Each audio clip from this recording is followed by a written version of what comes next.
네, 오늘 마태복음 6장 19절로 34절까지 말씀에 의지해서 먼저 그 나라와 그 의를 이라는 제목으로 말씀을 나누고자 합니다. 우리 교회 이름이 주님과 동행하는 교회입니다. 그래서 새해가 되면은 신년 주일에는 항상 시편 23편 말씀을 가지고 2년 동안 말씀을 전했습니다. 주님께서 우리 교회에 주신 이름의 뜻이 무엇인가를, 또 동행이 무엇인가를 나누고자 똑같은 본문과 똑같은 제목의 말씀을 나눴는데, 올해는 이 본문은 다르지만 똑같은 주제는 나누려고 합니다. 오늘 말씀 나누는 주제는 주제권이 어디에 있느냐라는 것입니다. 동행한다는 것은, 우리가 보통 세상에서의 동행은 함께 손을 잡고 무엇인가 같이 가는 부분이지만, 성경에서 그러니까 주님이 우리와 동행하신다의 그 동행은 함께 같은 동등상에서 가는 것은 아닙니다. 예수님이 앞장서시며 우리는 그 발걸음을 뒤따라가는, 예수님이 우리 주인이시고 주인이신 예수님을 우리가 따라가는 것이 동행이라는 것입니다. 동행이라는 것은, 성경에서 말하는 동행은 우리 생각이 들어가는 것이 아닙니다. 우리 계획대로 살아가는 것도 아닙니다. 철저하게 예수님의 뜻과 계획 안에서 순종하여 따라가는 것, 이것이 동행이라는 것입니다. 그래서 우리 교회는 이 동행, 이 뜻을 깊게 묵상하고 깨달아 우리 삶 속에서 정말로 예수님이 나의 주인이시고 우리는 주님의 종이기에 따라가겠나이다 라는, 그것이 우리 교회의 철학이기도 하고 신앙의 모습이기도 합니다. 그런 말씀을 붙잡고 오늘 본문을 나누고자 합니다. 마태복음에는 예수님의 5대 강화가 나옵니다. 강화, 그러니까 좀 어려우시죠? 한자이긴 한데요, 강화는 예수님께서 말씀을 자세히 풀어주신 것을 강화라고 합니다. 예수님께서 마태복음에 5가지의 아주 중요한 말씀을 풀어주신 내용이 있어요. 첫 번째가 뭐냐면요, 산상수훈입니다. 마태복음 5장부터 7장까지를 우리가 산상수훈이라고 합니다. 첫 번째 말씀 강화입니다. 하나님 나라 백성의 삶의 기준을 주제로 말씀을 하시는데요, 그래서 5장부터 7장까지 이 산상수훈에는 가장 첫 번째 팔복이 납니다.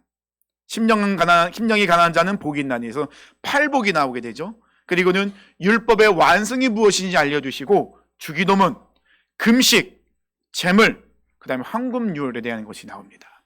그래서 첫 번째 강화인 산상수훈은 의에 대한 가르침이 주된 내용입니다. 두 번째 강화는요, 제자 파송에 대한 강화입니다. 10장에 나오는데요, 제자의 사명과 각오에 대해서 말씀하십니다. 그래서 10장에는요 12제자의 파송과 박해와 거절에 대한 준비, 복음 전하는 자의 이 자세와 대가가 남아 있습니다. 그래서 두 번째 강화인 이 제자 파송은 보냄받은 제자의 정체성이 무엇인지를 알려주고 계세요. 세 번째 강화는요, 천국 비유입니다. 13장에 남아 있습니다. 하나님 나라의 성격과 확장 방식에 대해서 알려주시는데요, 그래서 이 천국 비유에는 여러 가지 비유가 나옵니다.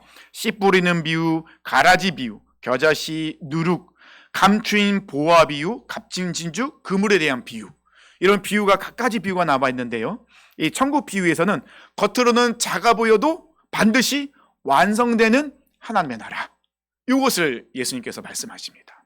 네 번째 강화는요, 공동체에 대한 말씀입니다. 18장에 나와 있는데요, 하나님 나라 공동체의 질서와 그 구성원들의 태도에 대한 말씀을 나눠요. 내용은요, 어린아이와 같은 모습이 되어야 된다. 실족하지 말아라. 잃은 양의 비유, 그리고 용서하라. 이 내용이 나와 있습니다. 그래서 이 네 번째 강화인 공동체 강화는 교회 안에서의 겸손, 책임, 용서에 대해서 예수님께서 말씀하십니다. 마지막 5번째 강화는요, 감람산 강화를 합니다. 24장에서 25장까지인데요, 종말에 대한 부분을 말씀하고 계세요.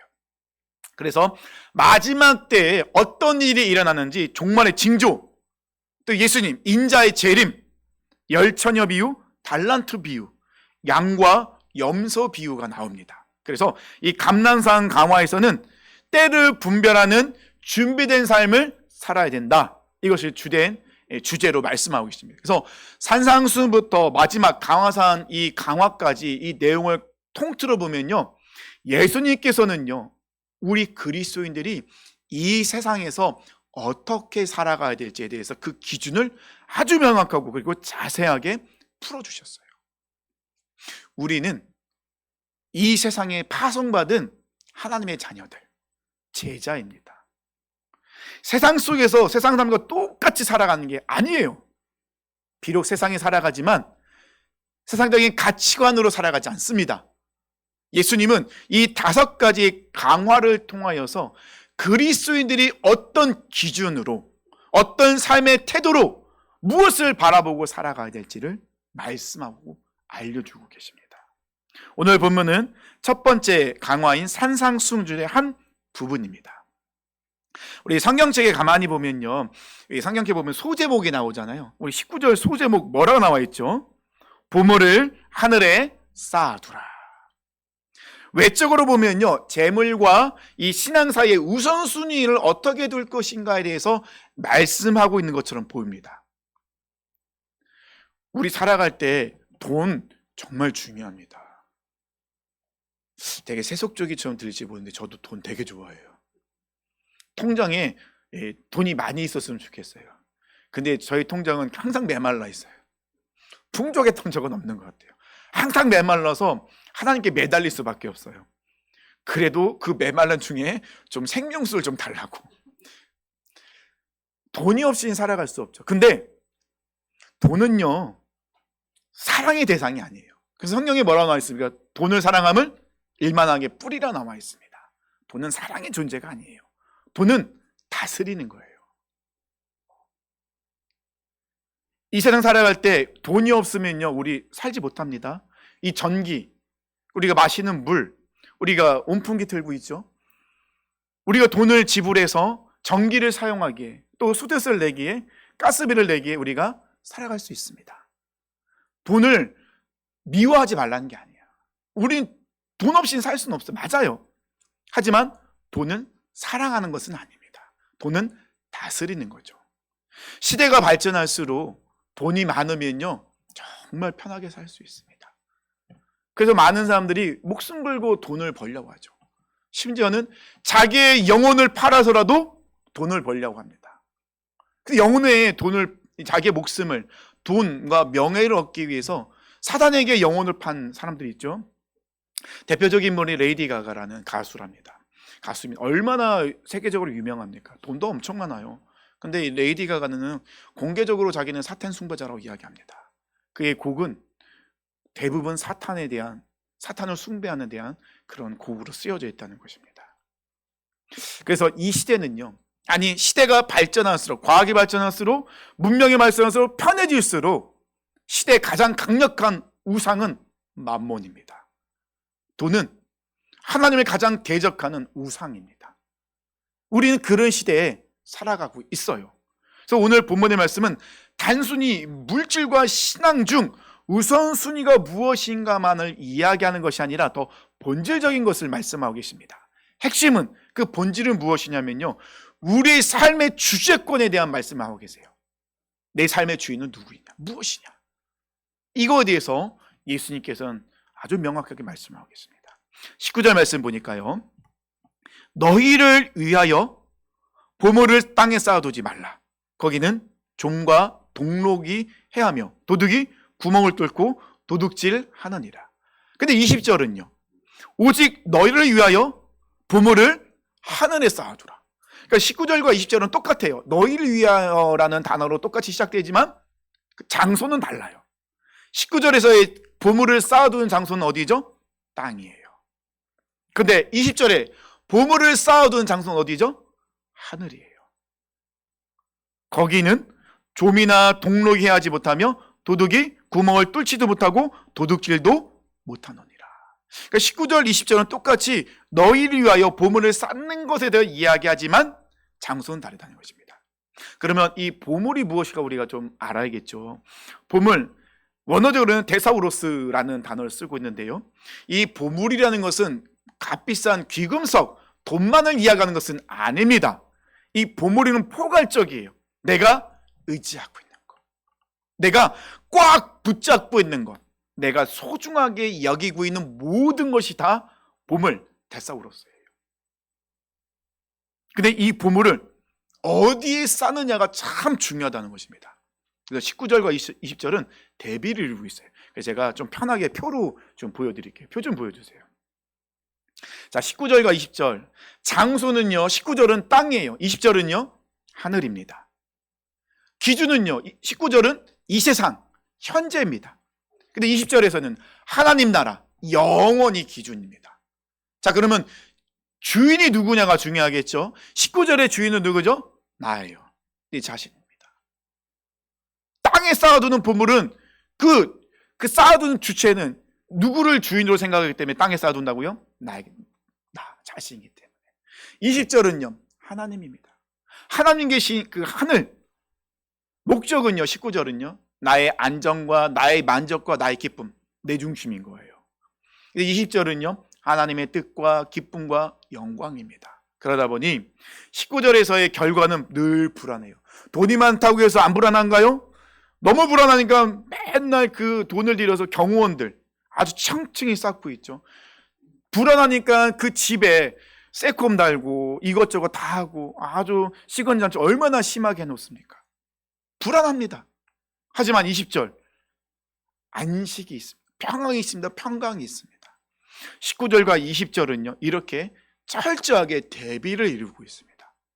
19절은요 내가 주인인 상태에서 이 땅의 것에 인생의 안정과 가치를 두고 있기 때문에 스스로 인생을 통제할 수 있다고 생각을 해요. 그러다 보니 육적인 생각, 자기중심적이고 하나님이 없어도 괜찮다고 여기는 삶이에요. 쉽게 말씀드리면요, 하나님을 믿지만 인생은 내가 운영하고 있는 것입니다. 착각하지 마세요.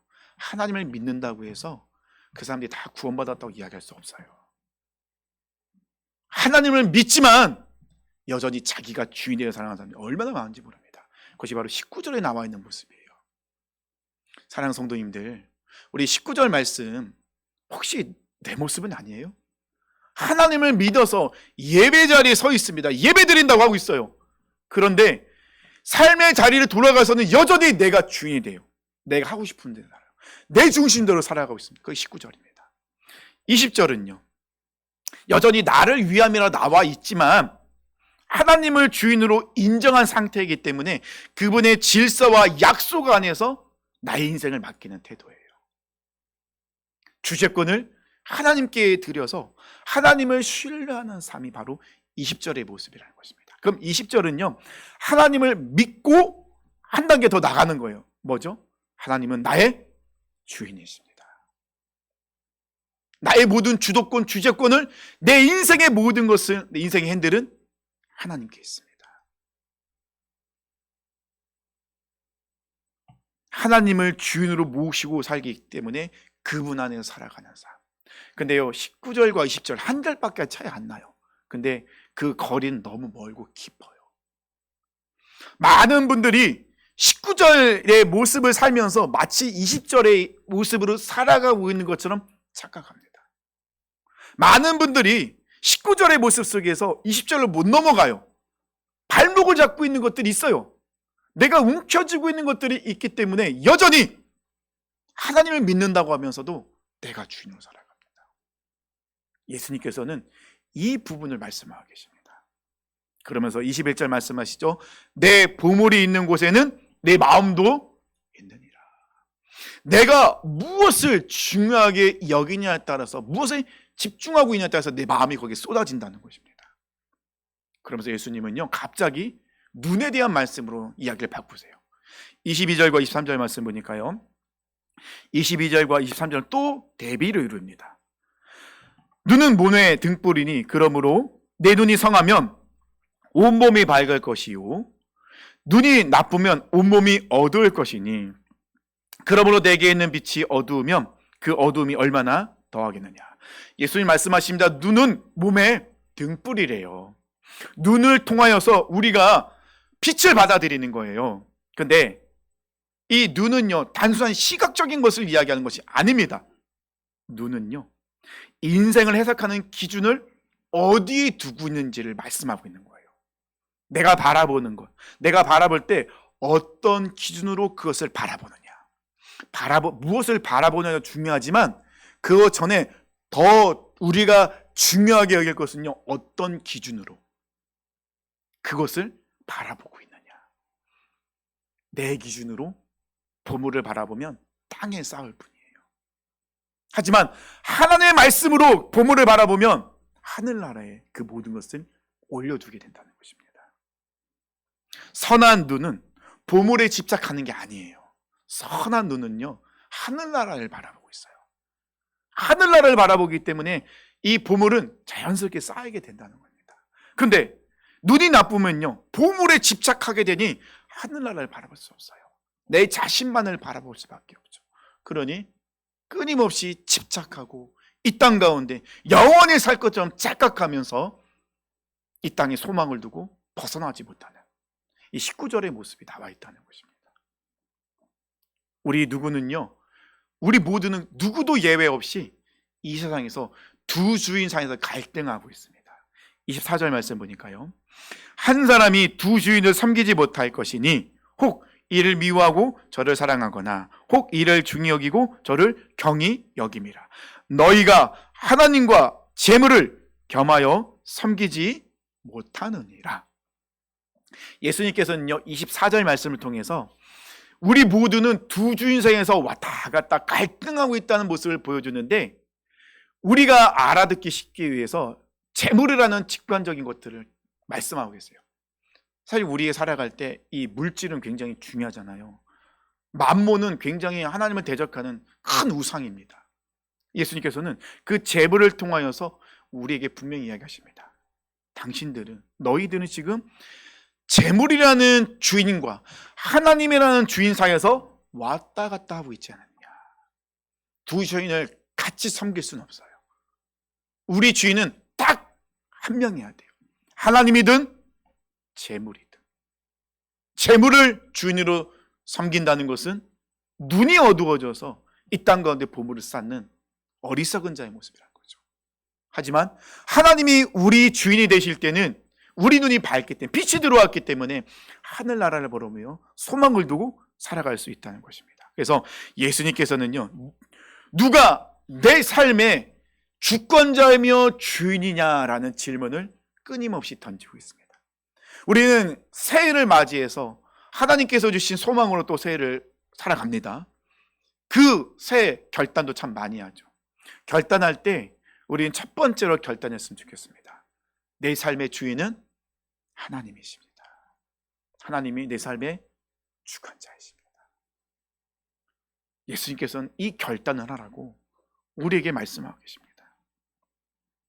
예수님이 말씀하시잖아요. 누구 안에서 너를 위할 것인가 라고 계속 말씀해요. 그래서 19절, 20절에서 항상 나를 위하려라고 나와 있어요. 근데 20절에 나를 위하는요, 오해하지 마세요. 나를 위하는 신앙, 내 중심적인 신앙을 이야기하는 게 아닙니다. 정말 나를 위한 신앙이라는 것은 내 삶을 하나님께 온전히 드렸을 때, 하나님 안에서 내가 완전히 죽어질 때가, 그게 바로 나를 위하는 거래요. 그럴 때 우리는 하늘의 부활을 쌓을 수 있다는 것입니다. 내 중심적인 신앙을 이야기하는 게 아닙니다. 그러면서 25절부터 32절까지는 실제적인 부분을 말씀하세요. 우리의 삶 속의 실제적인 부분, 주인을 신뢰하지 못할 때 나타나는 현상들이, 증상들이 25절부터 32절까지 나와요. 무엇을 먹을까? 무엇을 마실까? 무엇을 입을까? 걱정하죠. 근데 걱정하지 말라고 하는데 사실 걱정이 돼요. 안 될 수가 없어요. 오늘 예배에 오시면서도 무엇을 입을까 옷장을 열고 항상 고민하셨죠. 어떤 옷을 입고 가야 되나. 점심 먹을 때마다 맨날 물어봅니다. 오늘 뭐 먹을래? 어제 김치찌개 먹었으니까 오늘 딴 거 먹자. 예를 들면 그렇다는 것이죠. 사실 먹는 거, 마시는 거, 입는 거, 우리가 의식주는 굉장히 중요하게 부분이에요. 걱정되는 부분이긴 하죠. 하지만 아무리 잘 먹고 잘 입어도 그 삶이 하나님을 향한 방향이 아니라면, 하나님 없는 방향으로 흘러간다면 그 풍요는 우리를 살리지 못한다는 거예요. 우리가 아무리 잘 입고 잘 먹고 잘 마셔도 그 안에 하나님이 없다면 그 풍요는 우리를 살릴 수 없다는 겁니다. 우리는 몸을 위해서 무엇을 입을까? 무엇을 마실까? 무엇을 입을까 고민하죠. 옷으로 날 표현하라고 하고 먹는 거로 날 건강하게 합니다. 근데 하나님 없는 먹고 마시고 입는 거는요, 우리를 살릴 수 없다는 거예요. 본질적인 것이 아니라는 것입니다. 하늘 아버지께서는 하늘의 새도 먹이고 입히십니다. 들의 꽃 백합화를 보십시오. 들꽃 얼마나 아름답습니까? 쬐끔해요. 하지만 정말 아름다워. 그래서 성경은 뭐라고 얘기합니까? 온갖 영화로 치장한 솔로몬의 옷보다도 들에 핀 백합화가 더 아름답도다 라고 말씀하십니다. 30절과 32절 말씀 보니까요, 오늘 있다가 내일 아궁이에 던져지는 들불도 하나님이 이렇게 입히시거든. 하물며 너일까 보냐. 믿음이 작은 자들아, 그러므로 염려하여 이르기를 무엇을 먹을까, 무엇을 마실까, 무엇을 입을까 하지 말라. 이는 다 이방인들이 구하는 것이라. 너희 하늘 아버지께서 이 모든 것이 너희에게 있어야 할 줄을 아시느니라. 그러니까 염려한다는 것은 무엇입니까? 주인이 하나님이라고 말은 하지만 내 삶에서 내가 내 인생을 이끌어가려 하다 보니 염려가 생길 수밖에 없어요. 근데 성경에서는 염려하지 말라고 합니다. 근데 말씀을 전하는 저도 염려해요. 얼마나 제가 염려를 많이 했는지, 염려를 하다 보면 고통스럽고 스트레스 받아요. 그래서 왼쪽 눈이 실눈줄이 터졌어요. 흰눈이. 그래서 막 피가, 이게 지금 많이 빠졌는데 피로 그냥 빨개졌었어요. 아무리 말씀을 전하는 목사라 하더라도 주제권을 하나님께 드리지 않으면, 주제권을 내가 잡고 있으면 염려에 빠질 수 없어요. 근데요, 눈이 실핏줄이 터지도록 고민하고 염려하고 막 했는데 해결된 게 아무것도 없어요. 아무리 염려해도 내 힘으로는 해결이 안 돼요. 그 생각을 하죠. 그래, 하나님께 내가 맡기자. 기도는 합니다. 엎드립니다. 기도하다가 제가 걱정하는 것들이 다시 머릿속에 떠오르면 기도가 또 안 되는 거예요. 내가 염려를 갖고 있으면 실풀줄이 터지고 막 고통스럽고 스트레스를 받아요. 그런데 하나님께 그 염려를 가지고 나가면 그것은 훈련이며 연단이며 기도 제목이라는 것입니다. 내가 끊임없이 염려한다는 것은 여전히 내가 내 삶의 인생의 주제권을 갖고 있다는 거예요. 내가 하고 싶은 대로, 내가 계획한 대로 가고 싶어서, 하고 싶어서 안 되면 고통스럽고 스트레스 받다 보니 막 눈에 실풀줄이 터질 정도로 그렇게 힘들어한다는 것입니다. 이때 예수님께서 결론적으로 말씀하십니다. 33절 말씀이죠. 그런즉 너희는 그의 나라와 그의 일을 구하라. 그리하면 이 모든 것을 너희에게 더하시리라. 먼저라는 것은요, 시간의 순서를 이야기하는 게 아니에요. 상대적인 것을 이야기하는 것이 아니라 절대적인 가치를 최고로 중요하게 여기면서 첫 번째로 두는 거. 그러면 첫 번째로 두어야 될 절대적인 가치가 무엇이냐? 바로 나오죠. 그의 나라와 그의 의라는 것입니다. 그의 나라는 무엇입니까? 하나님의 나라죠.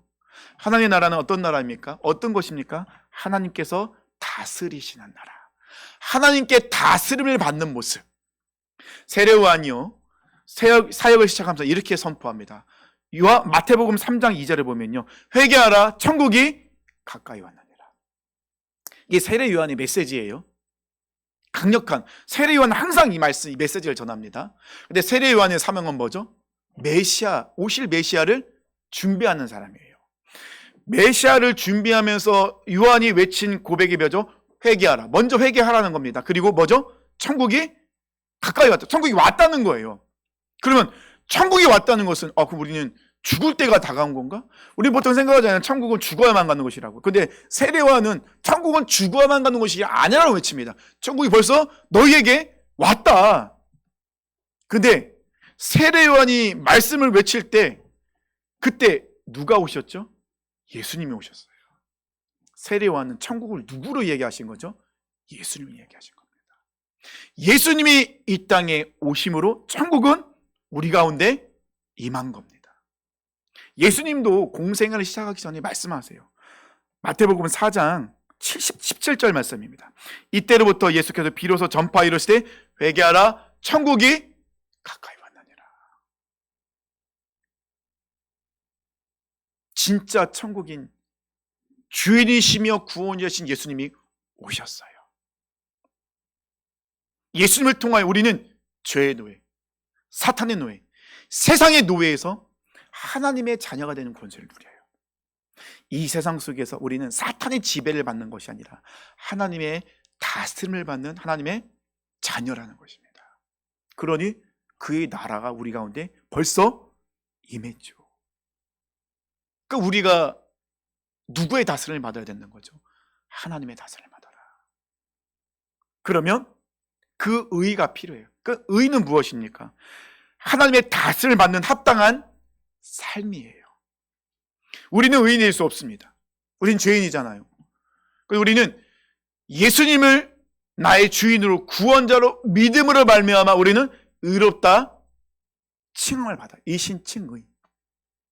그래 우리는 예수님을 통하여서 의로운 자로 살아갈 수 있어요. 의로운 자의 삶은 어떤 삶이죠? 하나님의 말씀에 내 생명을 걸고 기준으로 살아가는 모습. 우리는 늘 코람데오를 잊으면 안 돼요.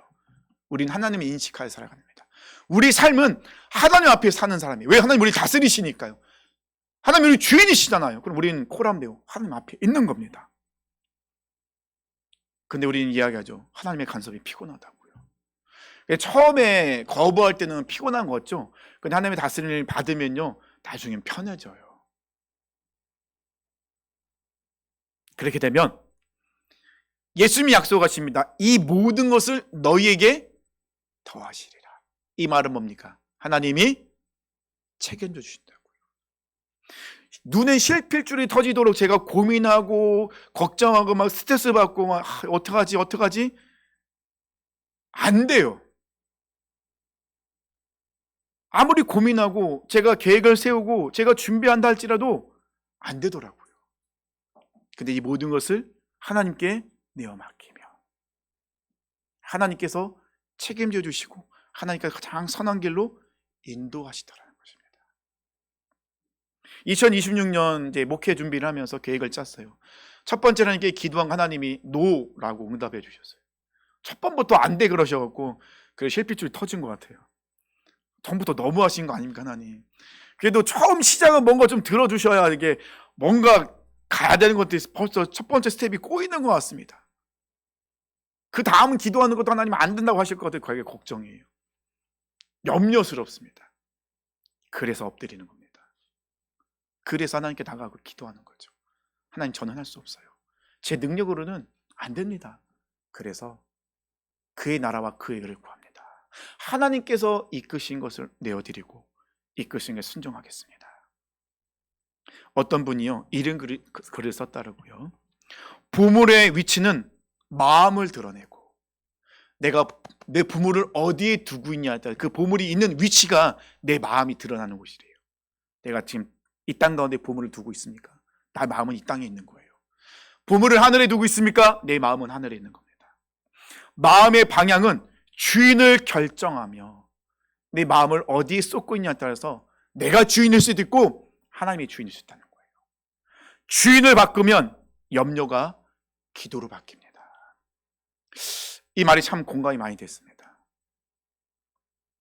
말씀을 맺겠습니다. 예수님께서는요 우리를 염세주의 신앙을 이야기하잖아요. 못 입고 못 먹고 그렇게 막 나를 옥죄면서 그렇게 살라고 말씀하시는 것이 아니에요. 아주 궁핍하게 살아가는 것이 신앙인의 길이다라고 말씀하신 게 아닙니다. 오해는 하지 마세요. 예수님께서 계속해서 말씀하시는 것은 딱 하나입니다. 주인을 바꿔라. 주인을 바꿔라요. 지금도 여전히 너는 네가 주인이잖아. 네가 주인이기 때문에 염려하고 있잖아. 여전히 움켜쥐고 있기 때문에 19절의 모습이 너의 모습이잖아. 여전히 보물을 이 땅에 쌓아두고 있는 모습이 너의 모습이지 않느냐. 예수님 말씀하십니다. 입술로만 하는 게 아니라 말씀을 듣기 때문에 그냥 아멘 그렇게 해서 끝내는 것이 아니라 진짜로 우리 삶에서 이 예배당에서 떠나 삶의 자리로 돌아갔을 때 그때 모습이 주인을 바꿔야 된다. 내 인생 네가 책임질 수 없잖아. 하지만 하나님이 너의 주인이면 하나님은 너의 인생을 책임져 주신다. 2026년 우리가 이렇게 결단했으면 좋겠어요. 하나님, 주님 바꿉니다. 주님이 함께하는 길, 그 길 따라 걷다. 예수님이 함께 하시기에 우리는 그 길을 갈 수 있습니다. 예수님이 먼저 앞장서셨기 때문에 앞에 어떤 일을 다 알고 계세요. 그래서 우리 주님은 가장 선한 길로 좋은 길로 인도합니다. 주재권을 함께 드려야 됩니다. 결정할 때도, 무엇인가 선택할 때도 하나님이 원하시는 것을 선택합니다. 내 욕심대로, 내 계획대로, 내 생각대로 아닙니다. 지금 당장 그 사람이 떠나버리면 그 일이 안 될 것 같고, 내가 이것을 선택하지 않으면 모든 것이 다 숲으로 돌아갈 것이라 생각된다 할지라도 하나님이 무엇이라 말씀하시고 하나님이 원하신 대로 우리는 선택하는 나의 주재권을 드려야 돼요. 시선이 흐려지면 삶 전체가 어두워질 수밖에 없어요. 우리 안에 빛이 나올 수 없습니다. 그래서 빛이신 예수님을 바라보고 빛이신 예수님이 우리 안에 들어올 때 우리는 밝은 눈으로 하늘을 바라볼 수 있는 거예요. 염려는 주의를 신뢰하지 못할 때 생기는 것입니다. 사랑하는 성도님들, 나의 인생의 주재권을 하나님께 온전히 드리고 먼저 그의 나라와 그의 의를 구하는 제자의 모습, 그리스도의 모습이 우리가 되었으면 좋겠습니다. 예수님 말씀하십니다. 너희가 나를 따라오거든 날마다 나를 자기를 부인하고 자기 십자가에 지고 나를 좇을 것이니라. 예수님이 가신 그 문은 좁은 문이에요. 넓은 문이 아닙니다. 많은 사람들이 한꺼번에 지나가는 문이 아니에요. 겨우 나만 통과할 수 있는 좁은 문입니다. 그 길은 좁고 협착합니다. 아무도 가지 않습니다. 하지만 나의 주인이신 예수님이 가셨기에 우리는 그 길을 갈 수 있습니다. 2026년 우리 결단했으면 좋겠습니다. 신년 주일 우리가 다시 한번 결단해 나가기 원합니다. 내 삶의 주인은 예수님이십니다. 예수님이 이끄시는 대로 내 삶을 올려드립니다. 순종하겠습니다. 주님의 말씀에 내 인생을 겁니다. 주님의 말씀이 내 삶의 기준입니다. 이 모든 것을 내려놓습니다. 우리 결단하시면서 예수님과 동행하시면서 좁은 문, 좁은 길로 가시는 승리하신 삶 사시길 축원합니다.